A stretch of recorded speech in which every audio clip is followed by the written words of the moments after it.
Hey, what's up, everybody? It's your girl, Dr. Rhonda M. Lawson, and I am back with a new episode of Horizons Author Lounge. And I'm so excited because, I meet authors all the time, and I really enjoy getting to know them, and I really enjoy seeing them do their thing, just getting out there and promoting their books.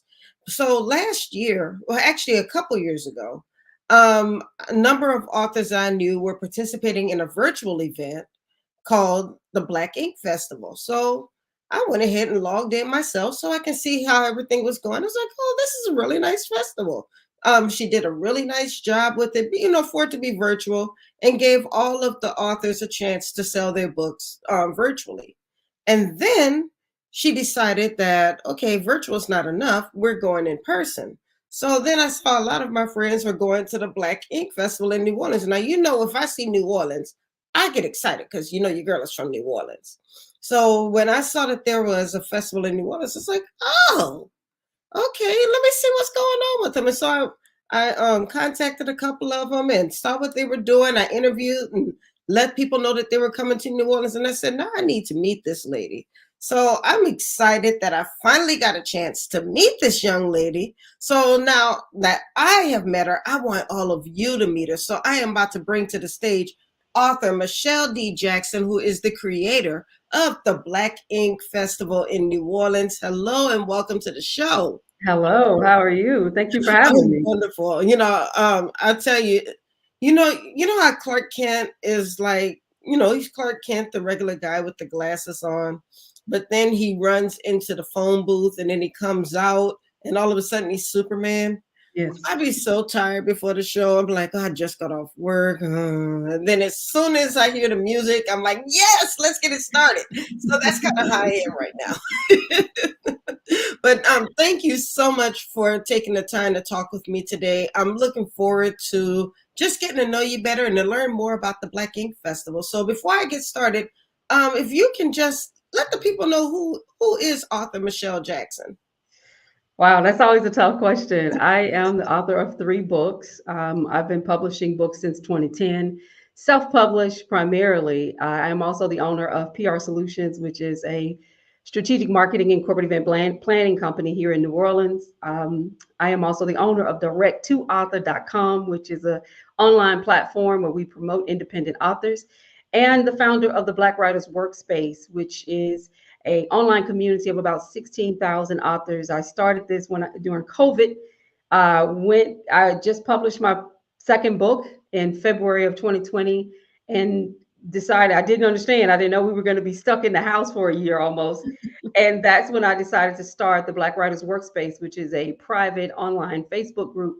And we went from 10 writers to over 16,000. And so I've been Wow. curating that page for years, and we've been hosting workshops and book fairs and master classes. We have our own competition. It's all about writing. It's all about helping writers. I was just really excited to do that. I'm also an adjunct professor at Tulane and the founder of I Invest Competition, which is a youth competition. So you're a very busy lady. Yes, very busy, but I love it. I mean, I think that's great. And you know, I'm from New Orleans, as I said. I went to Loyola University, so I know Tulane very well. Spent a lot of time on Tulane's campus.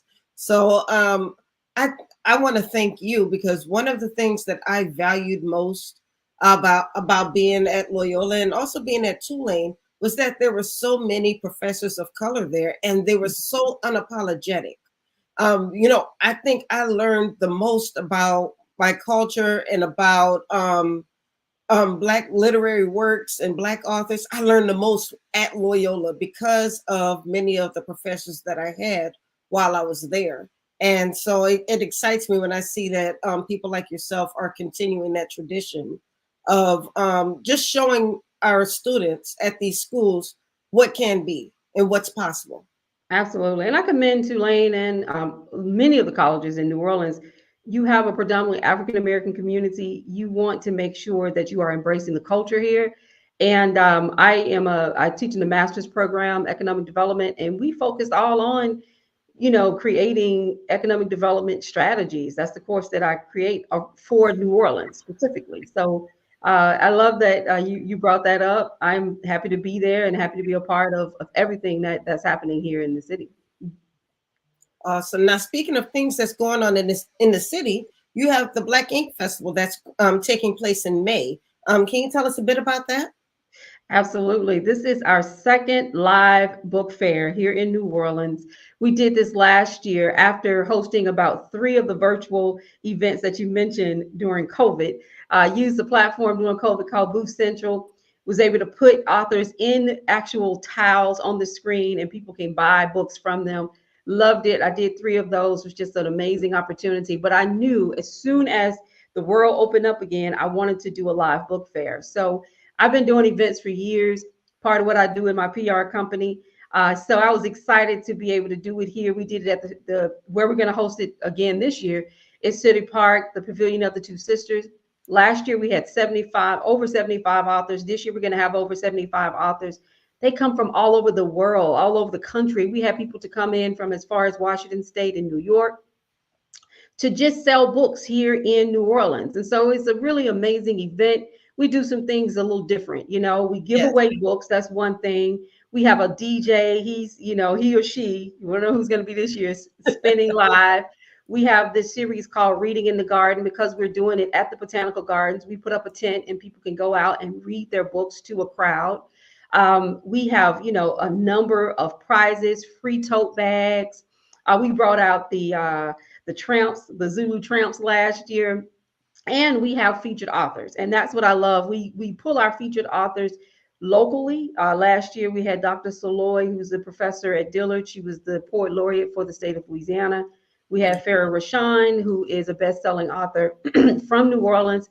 She's in the romance genre. Alex Jennings, and all three of them are going to join us again this year. But we also have Kamulu Salim, who is a poet from the Ninth Ward. So we're just trying to really highlight literacy and writing. And the event is open to everyone. However, last year, 73 of the 75 authors were African American.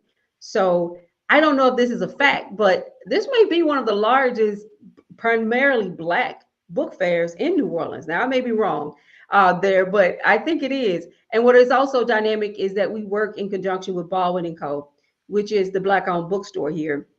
They came out last year. I'm very happy to say they're going to come out again this year. And, when you've got that type of collaboration and you're pushing a very positive thing, which is literacy, it's all about writing, but also you give these writers, these independent authors specifically, an opportunity to get in front of an audience, to see the city, to enjoy the city. This is a big deal, and I hope everybody will come out. Well, that's funny. Now, you say you do things a little differently. What are some of the treats that you have planned for the people who attend this event? Well, it's Mother's Day weekend. So we have free tote bags for the first 100 people to come in. We're going to have some music spinning. That's for our mothers. I'm thinking a little Frank and Beverly and Maze, but it may be something else. We're going to be also giving away books. And then we're going to be constantly breaking the mic to celebrate our mothers and our authors. We have fun. I go to book fairs all the time. We have a big audience too. Last year we had over 500 attendees, and that's huge for a new book fair. People coming in, very diverse group of people coming in as well, and we just try to make it a real community event. And so that's what's different. Sometimes you go to these book events, you just sit at a table and you just sit there. There's nothing like really going on. I talk about this all the time. You sit there like this, mad because nobody came to your table, but you're looking like this. Exactly. Scared to come to your table. Exactly. And that's the thing is like, we do also some different things in that we have a VIP interview series that we're going to kick off on May 2nd and May 4th. And so you will get a chance to meet 25 of the authors that are going to be there. They're going to be on screen with me doing a virtual event on my Pen Posse Pen Posse podcast. And you can ask them questions. You can buy their books. If you can't come to the event, then join us on screen. And then we're going to show you how you can buy their books from our platform, which is direct2author.com. So we try to really expose our authors. And last year, we had a reception at Baldwin & Co. on Friday night. This year, we have a reception at Social House on Friday night, where you can come in and you can meet the authors there too. So we're going to be at the Social House in New Orleans on Friday night from 5:30 to 7:30. You can come in, meet the authors, just enjoy yourself, get to know them. We really want them coming back to New Orleans because we feel like this cultural hub here in New Orleans is all about creativity and liveliness. And we want, people love to come here anyway. So to Right. come here for a book fair, when I did this event and I said I'm going to do a Mother's Day weekend, I thought I was going to lose my authors. But I Mm. have more mothers saying, I'm telling my kids to bring me to New Orleans for Mother's Day for the book fair. And so that's really huge. So we're just excited to be offering this type of event to the Yeah, this community. is a way to visit New Orleans if you've never been there before. Just tell your mom you're taking to New Orleans for Mother's Day, and then swing through the book festival while you're there. Absolutely. Come through, buy some books, meet us, get you a tote bag. It's going to be great. It's going to be great. Now, now the event is free to attend. Is that Yes. correct? It's free to attend for the public. It's from 11 a.m. to 3 p.m. on May the 11th. That's that Saturday. There's going to be a lot probably going on in the park, but we're right next to the theme park in the pavilion of the Two Sisters. So we're not outside, we're inside. We may have a few tables on the outside, but primarily we're on the inside. And so, yes, it's going to be open to the public. You can come in, but we do ask that you pre-register. So Yes. if you're not sure how to do that, you can go to Eventbrite and pull up black ink, and I'll definitely try to drop it in the comment. But yes, absolutely. There it is on the screen. You can go there. That's my website. You can see how to pre-register. And pre-registering is important because now we can continue to connect with you if we need, to keep you in touch with some of the things that we're doing. Like we have a great free masterclass with award-winning best-selling author Kimberly Lawson Roby on April 18th. So these are things that you can get to know about by, pre-registering for these events. You can get into our database and we can continue to let you know about some of the amazing offerings that we have locally as well as virtually. Now, if I'm an author and I'm just seeing this interview and I'm just hearing about this festival for the first time, and this sounds like something I might want to do. Are there still slots available? There are a few. We have already hit our mark of over 75, but we're going to be opening up a few more slots. So if you're interested, there are a few open now. So go get those. If not, let me know and we'll see what we can do to get you involved in this event. What's so beautiful about the venue is that we have inside and outside. So we can do a lot more with that type of venue. And City Park has just been amazing to work with. So yes, there are a few slots. There's also a few slots on our interview series for May 2nd and 4th. So take those, get those as well. It's just a great way to get some exposure. And it's a great way to start down this path of of marketing your book. You know how hard it is to market a book, right? This isn't easy. Okay. So when you are, especially if you self-published, you need to do all the book fairs, all the speaking engagements, all the interviews, everything that you can do to get the word out. Can't be shy, can't go home and hide after you wrote that dynamic book. You need to let people know about it. So that's why, we do this, is because we want to add value to our writers, to our authors, and give them a way to promote themselves, not just with the book fair, but also with those pre-event interviews. Okay, awesome. So we have a comment from IG, Mark Bolsajor, Black Cyrano. He was a part of the event last year, and he said it was a vibe. Yes, I know him. Thank you so much. He's always so great, always such a great supporter of the Black Writers Workspace. So really is. Thank you so much for the comment.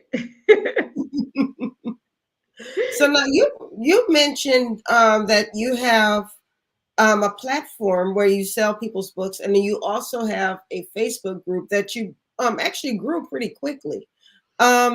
So let's start with the platform. Can you tell us about that platform? Is it only available for people who are a part of the Black Ink Festival, or can anybody be a part of it? How does that work?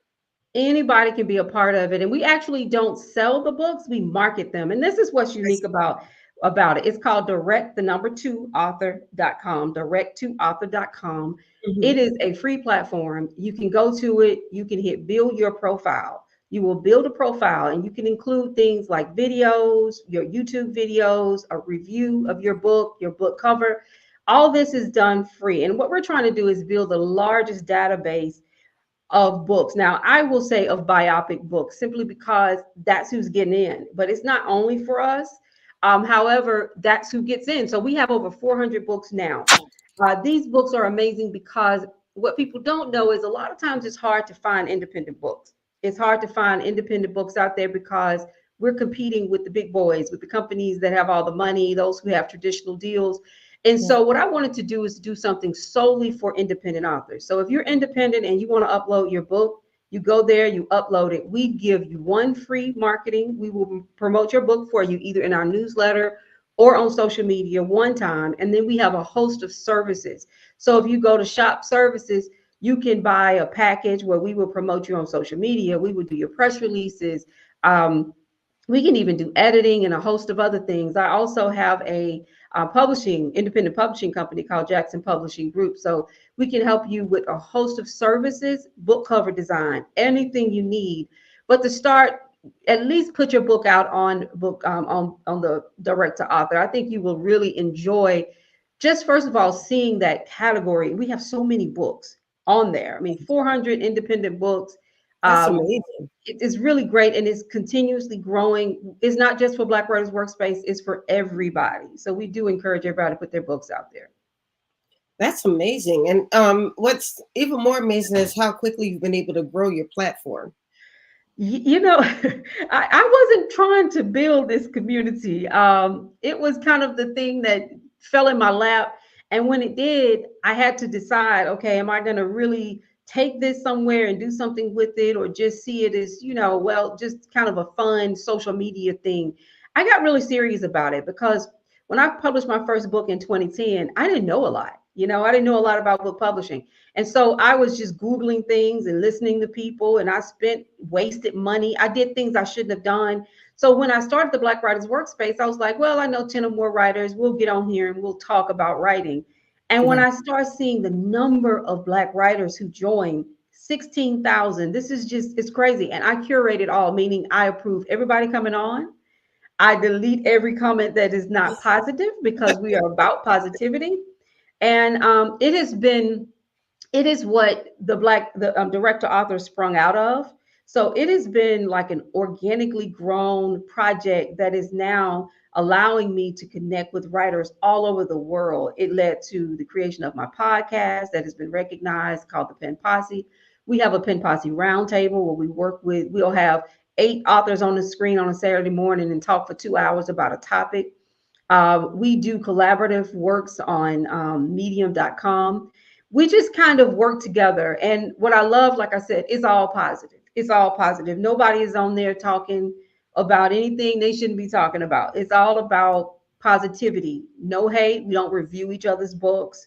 It's just all about how do I keep you lifted up so you can keep writing? Because if we don't control the narrative, if we don't keep writing, with everything going on in this world, this country, especially with book bans and so many negative things that are happening around the work itself when it comes to writing and books, if we don't Yes. stay on top of this and continue to put good work out there, the Black literary world is going to really suffer. And so I am a big advocate for our writers, and that's my passion. More, I think, it's more my passion than writing. Is helping other writers. I mean, it's important because when you are, especially if you're a new writer, and I tell Mhm. people all the time, when I first became an author, I there was no social media. you Mhm. know, Facebook hadn't even been created yet. So the way we promoted our books is we had to drive from city to city. We would email information. We would email bookstores, and we would Mhm. try to email book clubs. There wasn't a social media presence for us to Mhm. be able to tap into. So authors now, are pretty fortunate, but just because these opportunities are there or these platforms are there does not mean that as soon as you write a book, everybody's going to know about it. You still have to, you still have to promote. You still have to get your book out there. You still have to be able to write well. And if you don't know how to navigate all of those spaces, even with all of these opportunities around you, you can still get lost. So it's very important that there are people such as yourself who specialize in supporting authors and helping them to get their work to a bigger platform or to a wider audience. Absolutely. And what people don't know is, 200, independent author in a lifetime on average sells about 250 books. You got to think about that. That's not a lot of books. You may work 8 years on a book and sell 250 copies. So if you're not active out there, if you're not talking about your book, writing, reading, going out and doing speaking engagements, book fairs, if you're not, connecting with people, like I would even put myself in that category of someone who wants to support these authors. It's extremely difficult to get these books out there. And there are some dynamic books. I think independent books and self-published books, they sometimes get a bad rap because people assume they're not edited, they're not good quality, these people can't write. It's Well, not true. let's be fair. There, unfortunately, there are a lot of people who, because we have platforms like Kindle Direct Publishing or Lulu, I'm not bashing those platforms. I use Kindle Direct Publishing myself, but because now they've made it easy for you to write a book and just publish it tomorrow, so to speak. And that's exactly what I was about to say. All the books are not bad, but the fact that you can publish anything. I tell people this: I can write a book about nothing, sitting right here, publish it on KDP, Amazon, get it published. Nobody's going to look at it, review it, tell me it's any good. They're not going to do anything. They're just going to publish it because they're going to make money every time it sells. So what we try to do with the direct to author, although we don't sell books, we connect people to the websites of the source that the author wants to sell their book on. So now you've got control. For me, I sell my books myself. So when someone says how to buy my book, I buy my book in bulk from Amazon and I resell them myself on my website. And a lot of us do that, but a lot of people don't know that. So what I want to do with direct to author, that's why it's called direct to author, is that you click a link and you're going to buy that book from where the author wants you to buy the book so they can maximize their sales. But also what we do is we do this thing called reader approved. So if you have a book and we have a team that will read your book and rate it, and we'll give you like a verification or give the reader a verification that this book is well edited, well written, and a good plot. You have to get at least 3 out of 5 in order to be reader approved. Now, that's our way of saying to those who think that all self-published books are no good, that we can validate these things. Because a lot of it, there are some good writers out there, and they do.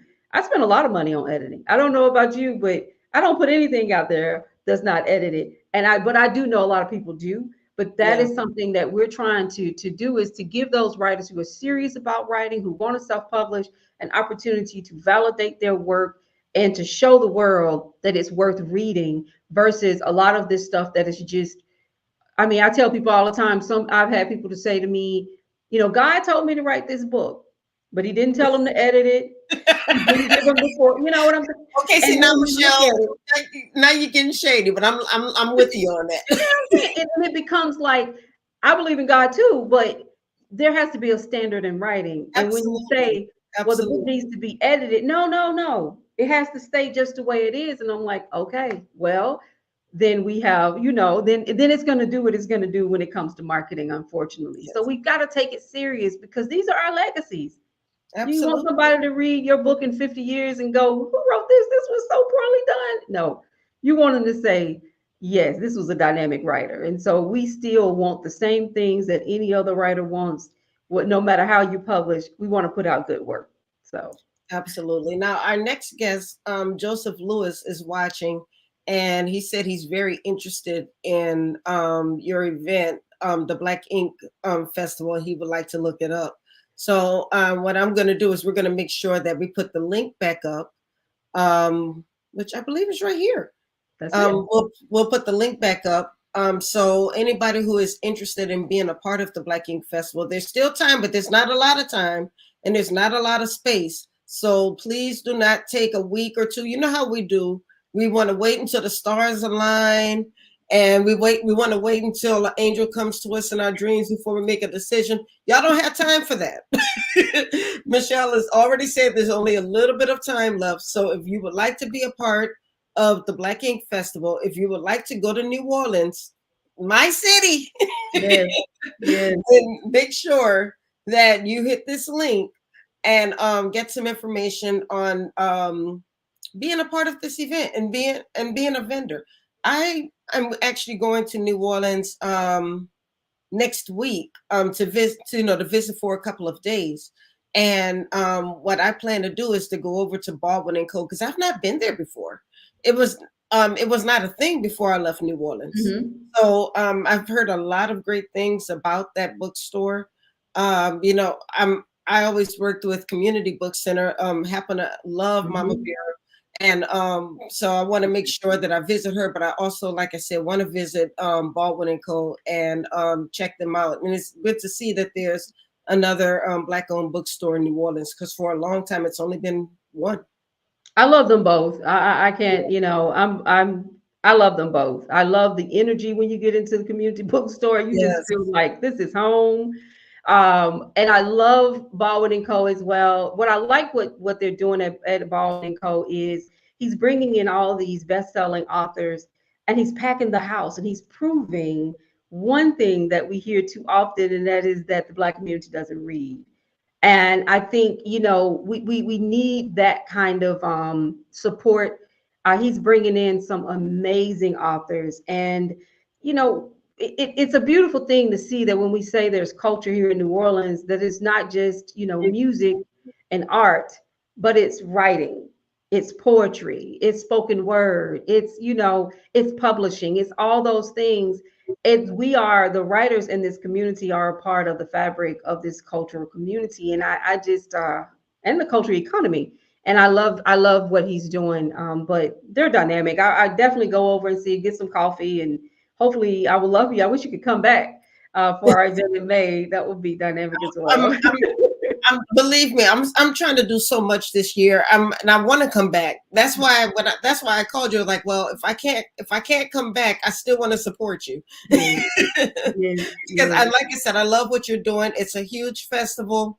It's totally different from what I do. My events are usually on a smaller scale, but I like, people have asked me, do I want to make it a big festival? Like, I don't want to do that. So I bow down to you. But I'm gonna keep my events intimate, but it doesn't mean that I'm not gonna support you, just like I support the National Black Book Festival in Houston. Right. And I support that event every year.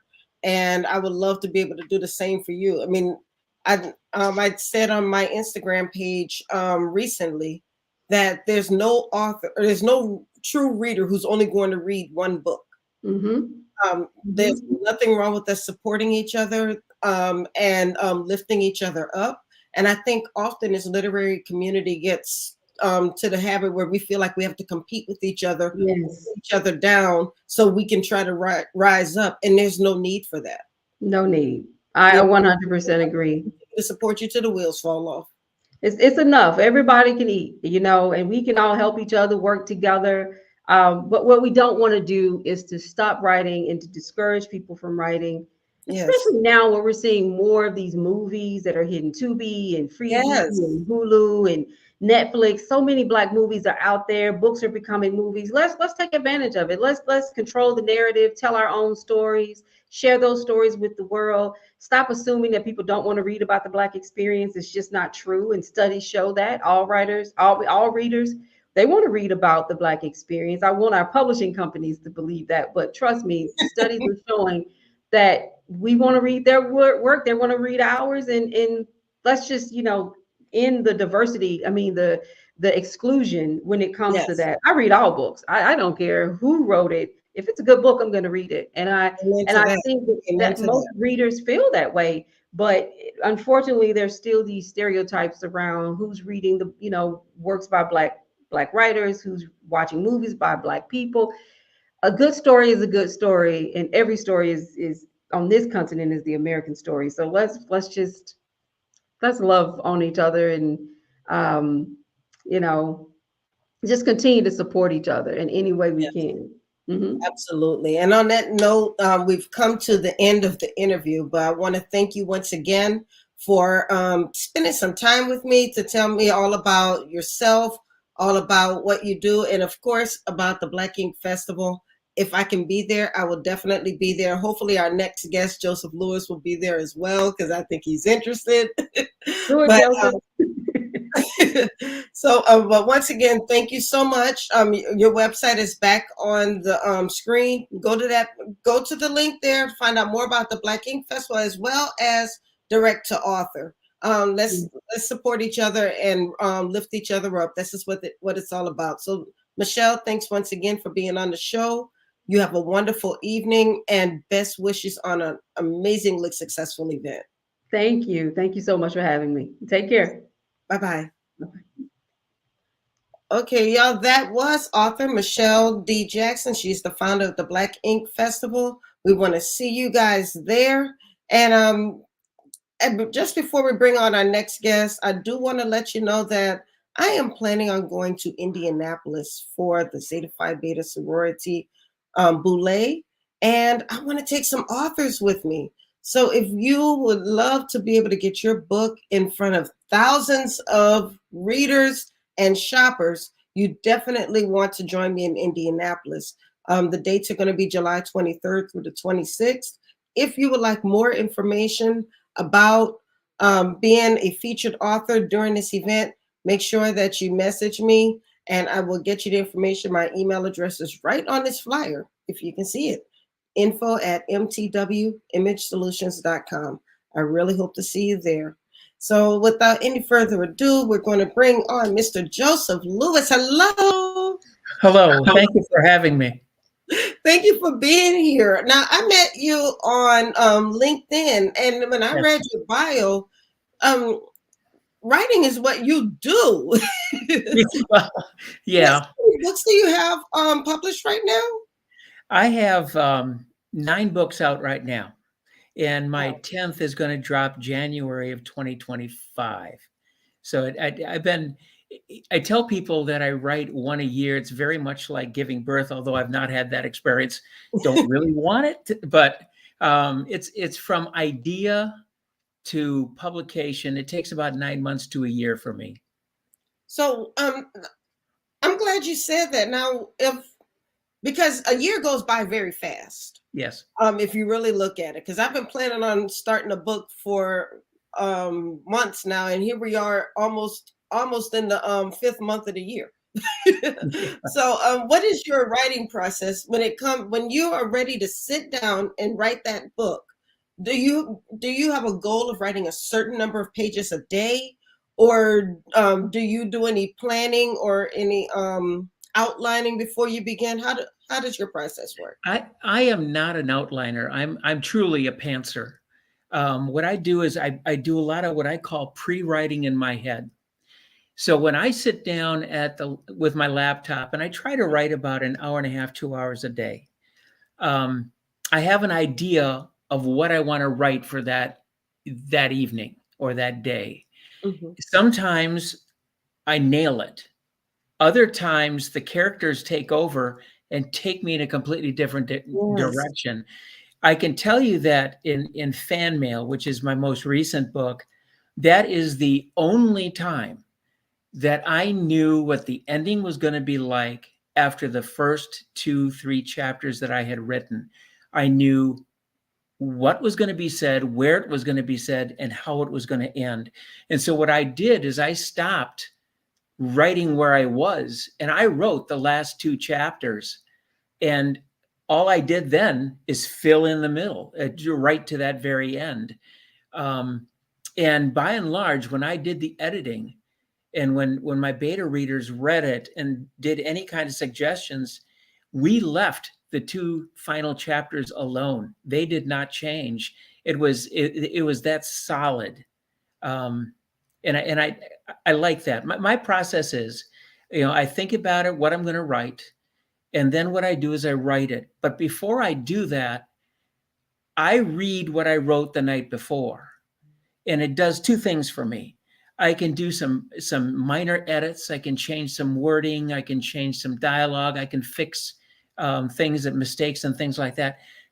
But the most important thing it does for me, it puts me in the mind set and in the setting of what I want to attack that evening. And I try to write about a chapter a day. Wow. So I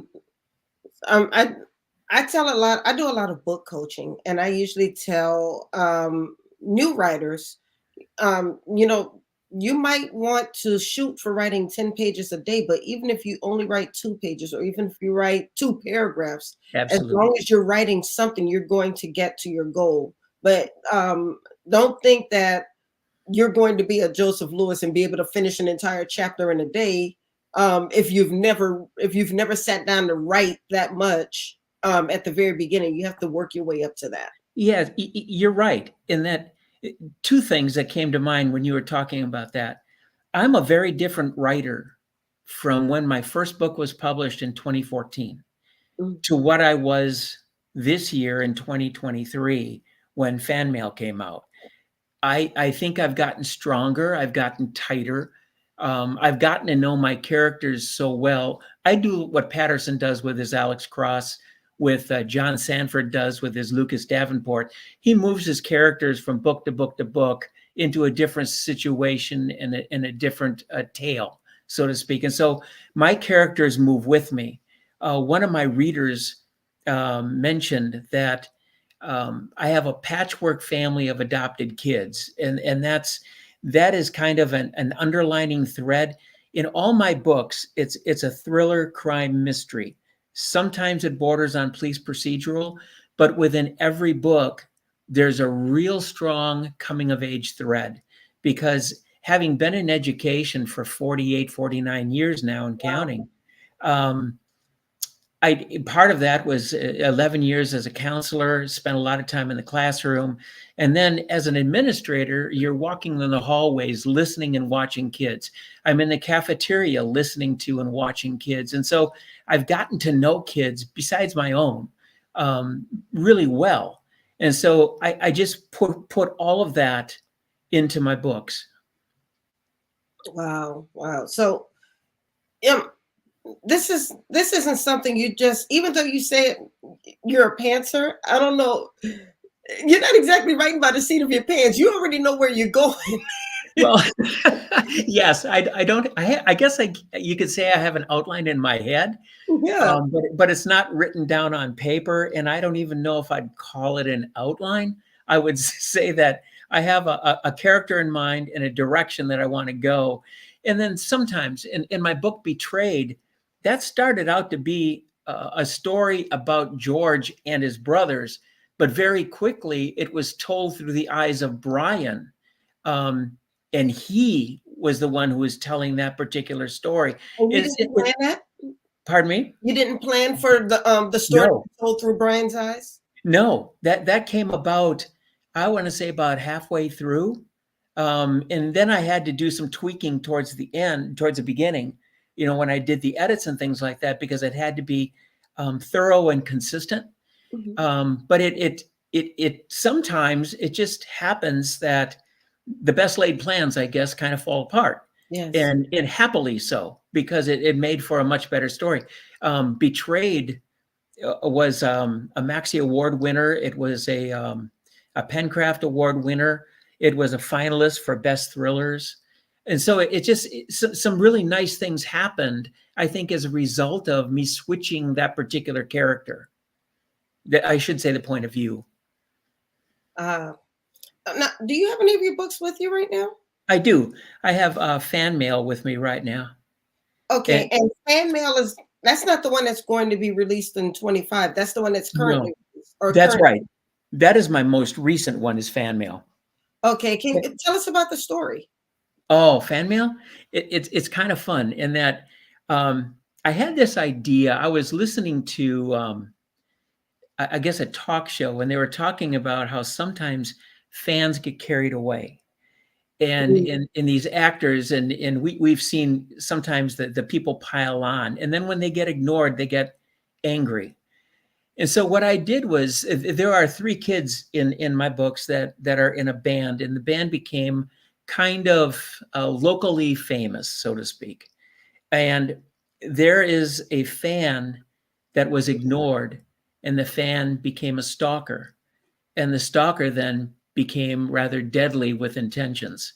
Wow. Couple that with a car bomb, it became a very stressful situation for this family, and it threatened to pull this family apart. They're all adopted for the most part, and so there are really no blood ties, with the exception of two of the kids. I should say four of the kids. So it could have splintered very easily, except for, again, Brian decides he's going to do his level best to try to keep this family together. And so it's a thriller, but it's this coming of age thread told through Brian's eyes about trying to keep this family together. So it's really a family drama in addition to the thriller crime. I can read some passages for you if you like. That's up to you. Your call, your show. Well, sure. I mean, if you want to read a short passage, this is your time. Oh, okay. There is. I'm not going to. I was going to read something from the back of the book, but that would kind of give some things away, and I don't really want to do that. Yeah, we don't want to do that. No. There's a new kid that comes to town, and in high school life, especially as a freshman or a sophomore, it's really difficult to move into a school in the middle of a year. Yes. You have your friendships that are set. This kid is alone. He has some baggage that is revealed later on in the story. So this is him kind of thinking. He's his first day in school, and he's getting ready to eat lunch in the cafeteria. The cafeteria, the locker room, and the restroom were the scariest places for new kids. Even with 1,000 other kids floating through hallways, new kids were an easy mark. It would begin with a bump, sometimes on purpose. It would graduate to a shove. The kid would be cornered and questioned. If the answers to the questions weren't acceptable, and who in the hell knew what acceptable answers were, slaps and punches would follow, money demanded, other items taken, and the new kid would be left alone to fend for himself, only to have the process repeated each day until the novelty wore off. Sometimes the novelty never wore off. The funny thing about new kids, they knew other new kids went through the same thing. When in the same restroom or locker room, they didn't stick around to watch, certainly not to intervene. They just hoped they could escape this one time, maybe guilty it was happening to someone else and not to them. A life cocktail that was difficult to drink. That's kind of one of my favorite passages, and it kind I of love that line. Pardon me? That last line, a life cocktail that was difficult to drink. Yeah. I know exactly where you're going with something like that, but I never would have made that connection with a cocktail. With me being a wine drinker, you'd think I would have. Yeah. It was you can kind of tell where this kid is headed in this particular story, and he's just kind of swept along with this family of adopted kids. He becomes an integral part, and especially at the end, he becomes a very integral part to what's going to take place at the end. So now all of your stories, I believe you said, are thrillers that are coming of age. So do you always write about younger people, and are they high schoolers or are they young adults? They started out at age 12 in the book. Taking Lives. Taking Lives was a prequel to a trilogy, and it was based upon my work with as a counselor. I volunteered with the Wetterling Foundation for Stranger Abducted Children, and my job was to educate parents on how to take care of their kids, educate caring adults on how to take care of children, but really educating kids on how to take care of themselves, spotting signs and things like that. That was my job. So it was all of the discussions that I've had with parents, with kids, and then as a counselor, you hear it all. Each day you think, well, it can't get any worse. Well, a whole lot of times it does. And so a lot of their stories were in my trilogy, the Lives trilogy, Stolen Lives, Shattered Lives, Splintered Lives, and then the prequel was Taking Lives. And so the kids started out at age 12. This next book that is going to come out in January, it's all done. It's just waiting on the final edits from the publishing company. It's called Black Yi, the Evil One. And that's a Navajo term. Yi is a spiritual deity. And Black Yi, the Navajo don't even like to say the name because it feels like they're inviting it into their lives. And by doing so, they kind of take over the life and you lose your way. And so that's it. My books all have a kind of a double meaning with the titles. And that's kind of sort of what that book is about. And in this particular book, they're juniors in high school. So they went from age 12 to about age 16, 17. But I would say that there's an equal part of cop drama as well, because they have to solve the crime for the most part. The book previous to Fan Mail was called Blaze In, Blaze Out. That was Crime Action Fiction Book of the Year by Best Thrillers in 2022. And that was really the story of two cops and their family. They testified and put a crime lord in prison. They thought the guilty verdict was the end. It was only the beginning, because revenge knows no bounds and it doesn't care about collateral damage. So not only they are in trouble, but anyone around them, especially their loved ones. So that really is a story of two cops. So I'm an equal opportunity writer in terms of putting people in jeopardy. It's a good way to put it. and it's easier to kill people in a book than it is in real life, right? So. Yeah, I would say. I mean, I have a hoodie that I designed that says, "I'm an author. I don't get revenge. I just put you in a book." That's right. That's right. And there are some people in my books, and they're going to go, "Oh man, Lewis said that about me." So. Oh goodness. So, how do you find your ideas for each of them? First of all, well, before you even answer that question, why did you choose to center your stories around young people instead of adults? I think it's because my background, as a teacher, coach, counselor, administrator for, like I said, about 48, 49 years now, I got to know those kids really well.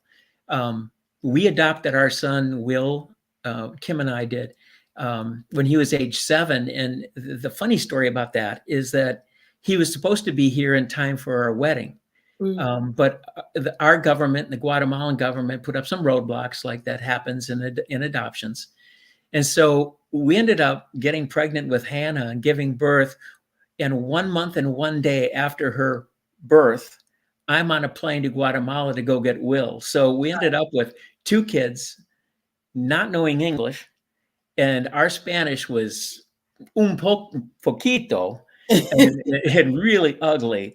And so I tell people that we were trilingual: English, Spanish, and charades, a whole lot of charades. So, and I think my background with kids that kind of drives it. And then my experience and Kim's experience adopting, I think, has a lot to do with my patchwork family of adopted kids. Well, that's beautiful. So you have your own child that came by birth, and then you adopted a child from Guatemala. Yes. And then Emily came a little bit later than that. So okay, so we have two daughters and a son. Unfortunately, in July of 2014, my son was shot and killed. Oh no! He was walking the streets in Chicago on his way back from lunch, and he was a fashion photographer, and he got caught between one gang trying to kill a rival gang member, and my son was used as a shield so the intended victim could get away, and my son died. So at the same time, my book Taking Lives was coming out, and so it's one of those things where you're so sad and caught up with the the grief, yes, that you really couldn't celebrate the joy of having my first book written. And that sounds selfish, and I don't mean to sound it that way. It's just the two worlds collided in this ironic, ugly way. Mm. And so right now we have two daughters. Hannah's married, and we have our first grandson, Mason. He's 11 months old this month, I should say. Congratulations. Thank you.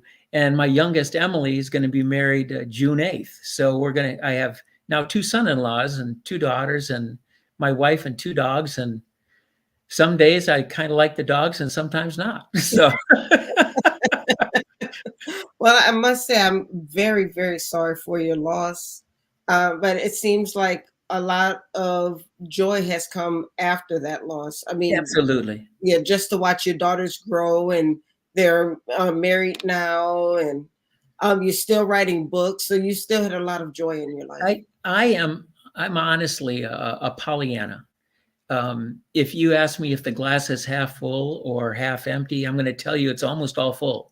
I tend to be very positive, and I look for that, the positiveness in life. And it's hard to say, everything happens for a reason, because, you don't really know to this day. It's what, 10 years later. I don't know the purpose of Will's death. And I do know that when we had the celebration of life, it was standing room only. People came from 3, 4, 5 different cities, Wow. all over the state of Wisconsin and Minnesota, to be there for Will. And they all talked about how he changed their life. It was his smile that they really talked about, how he found so much joy in life. And what was really neat about that was that when his friend, Will's an artist, he's a fashion photographer, and one of his buddies put together a video tribute for Will. And in the background, the music, it was a One Republic song called I Lived. And I thought that was so appropriate, because it depicted Will's life. No matter how far down he was, he managed to live, and he managed to smile, and he brought the smile out of other people. So, I guess I look at that and I hang my hat on that. And so while it was and is a very sad thing, and you never get over grief, we learn to live with it. It's kind of like a wart that just doesn't go away, it keeps coming back. And it just is something that you deal with and you live with. You don't get over it. And so I tend to look at the positive, the happy, and that's kind of the way I live my life. And I think while there is death in my books, and it's not indiscriminate, they're not slasher, they're not shoot 'em ups by any means. Right. There is always hope in my books. There is a modicum of love in my books, and I think that will always be a key feature in my writing: hope and love. Wow, that's a beautiful sentiment, and I appreciate you saying that, because I think it brings a lot of things into perspective, that often when we write, we're not just writing for us. We're writing to bring joy to other people, to the people who are reading our stories. Yes, yeah. It's interesting. One of my teachers had read the first book that I wrote, and it was a prequel, so I ended it on a cliffhanger. It did not have a neat ending. And I got this text from her in all caps with exclamation points. How could you do that to me? I need to know. And so it's kind of neat that my readership has grown, and they've come to love my characters. They all have their favorites. And I think I can say that I kind of sort of do too, but I try not to favor them that way. It's kind of like Keith Urban. You're going to say how you got the ideas, and I'll go back to that. But Keith Urban somebody asked him, what's your favorite song? And he said, they're my babies. It's like asking me, which child do you like the most? And so he said, I really can't answer that. And honestly, I really can't answer that about my books. In terms of how I get my ideas, Stephen King in his book on writing, and if you're a writer or interested in writing, that's a book that, Excellent book. oh Yeah. yeah, has to be on your bookshelf. But he has a statement in there that come in the most unexpected ways, and it's one or two ideas, maybe three, that collide. And that's what happens. In my book, Caught in a Web, I was reading the newspaper, and on the first page, it was talking about the rise of adolescent deaths due to fentanyl and heroin. And then I read a little bit further. I think it was like the third or fourth page in. It was talking about the rise of MS-13, which is a very violent gang that was encroaching into Northern Virginia, where I'm from. And I had the idea to put the two together. And that became the basis of Caught in a Web. In fan mail, it was me watching this talk show about these fans discussing fans who become stalkers and how sometimes they can be really deadly and scary. They end up in their houses. You know, how they got there, nobody knows. And so that's kind of how I got that idea, but they come in the most odd and assorted ways. It's almost serendipitous how it happens. Absolutely.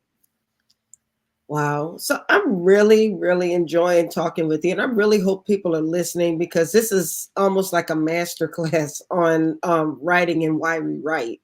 So I want to thank you for joining me tonight and just talking a bit about your process. I think it's really important for people to hear from experienced writers. And you mentioned, you touched on this a little earlier, but you've actually won quite a few awards for your books. Yeah, I've won about 20 awards, and it's, you know, I'm proud of that. But honestly, when I sit down to write a book, I'm writing a story. I'm trying to tell a story, and if the story's good, you know, I guess the awards will come, and maybe not. I think each book has won an award now, at least one award. But it's what I get is the satisfaction from readers who will catch me on Facebook, or they'll see me on the street, or when I go to a book fair and I'm selling my wares, and they say, hey, I really like this character. Can you tell me how you got him? Or why did you decide to do this with that character? That's the joy that I get as a writer when I get those questions, when those people come forward and things like that. Wow. Now, speaking of events, you have an event coming up on the 4th of July. Yes, that's a biggie. It's from 10 to about 4 o'clock in the afternoon. It's in downtown Fredericksburg. There's going to be vendors from all walks of life downtown. Obviously, they're going to have food and drink and stuff like that. But I am honestly busy from the moment I'm setting up. They don't even wait until I'm done setting up. They're already in line, and I'm there until I actually pack up. And sometimes they don't even let me pack up. I mean, it's so much fun. You know, those things, I really get a charge out of it. Well, I might have to drive down there and see what all the fuss is about. It's going to be in Fredericksburg, Virginia, and it's a craft fair. Yes, and it's like I said, it's all walks. There are all sorts of different crafters. There are a couple of different authors. In, I think it's October, there is the Fredericksburg Independent Book Festival, and there'll be, I want to say, about 150 or so authors in this park that people can come to, and just all different genres, all different types of authors. Some published and some self-published and all that good stuff. And it's just fun to be able to network and talk and meet people. Those are going to be fun, those two. Well, I wish you all the best, and I'm not that far away. I'm in Maryland. Yeah, right outside of DC. So that's why I said I might have to drive over to Fredericksburg and see what's going on. Oh, that'd be fun. I would love to meet you in person. I would love that to happen. So yeah, definitely 4th of July. It's a date. All right. Excellent. All right. Well, thank you so much for joining me tonight. I really enjoyed talking with you. And if you ever would like to come back on the show, just say the word. Awesome. Especially when I get ready with the new book coming out, Yes. Black Yi, the Evil One. I'd love to be back on and talking a little bit about that because my books have this Navajo culture, spiritual kind of thing in it. That's not the only book that has it, but it's Betrayed takes place on the Navajo Nation reservation. And so it's all filled with that. But yeah, I'd love to come back and talk with you again. This has been a fun. I appreciate it. I'm glad you enjoyed it. Thanks again. And you enjoy your evening. I sure will. Thank you, Dr. Rhonda. Thank you. Take care. Bye-bye. You bet. Bye now. All right, y'all. That's it for tonight. That was the Author Lounge. I really enjoyed it. I know you guys got a lot out of tonight because I know I did. So I want to thank you all for joining me. Thank you for supporting the show. And as I ask you every week, help me to make the show grow even more so we can continue to be a support to the independent authors out there. We want to help you to grow your platforms. We want to help you to sell books.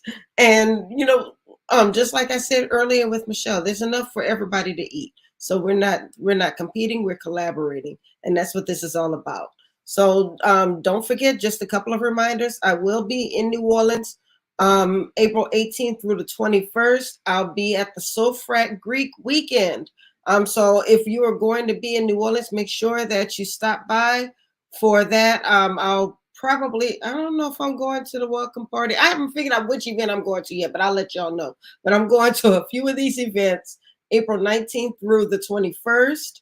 And I want to also, before I leave, give a special shout out to author Shakira Henderson, who has made her poetic debut, The Authentic Book of Poems. It's a beautiful poetry and workbook. You can get it on Amazon right now, and it will be also available in a few other places as well. So make sure that you look for her book, Shakira Henderson's The Authentic Book of Poems. And also don't forget that I am heading to Indianapolis. If you would like to be a featured author during the Zeta Phi Beta Sorority Boule, contact me and I will get you more information, but we will be bringing in authors to so you can get your books, so you can sell your books to this amazing organization. And I'll tell you, they love to read and they will be there and in the mood to shop, so you will sell books. Oh, but just make sure that you smile. Don't stand behind that table there with your arms folded because you're not selling anything. And also don't forget about the Black Ink Festival, which will be taking place in May. We talked about that earlier in the show. And don't forget about the National Black Book Festival in October, which will be in Houston. And there are only just a few tables left for that event. She sells out of those tables very quickly. So if you're planning on going to Houston and you haven't signed up yet, you might want to do that. But that's all I have, guys. I'm looking forward to seeing you guys tomorrow night on Black Authors Matter TV with Gwen Richardson. It will be on the National Black Book Festival Facebook page. And we will be announcing the Black Authors Matter TV winners. Or not winners, but the nominees. Not the winners, the nominees. So you don't want to miss tomorrow night's show. It's going to be very special. And I hope to see you there. So that's all I have for tonight, guys. Thank you once again for joining me. God bless you. And keep reading.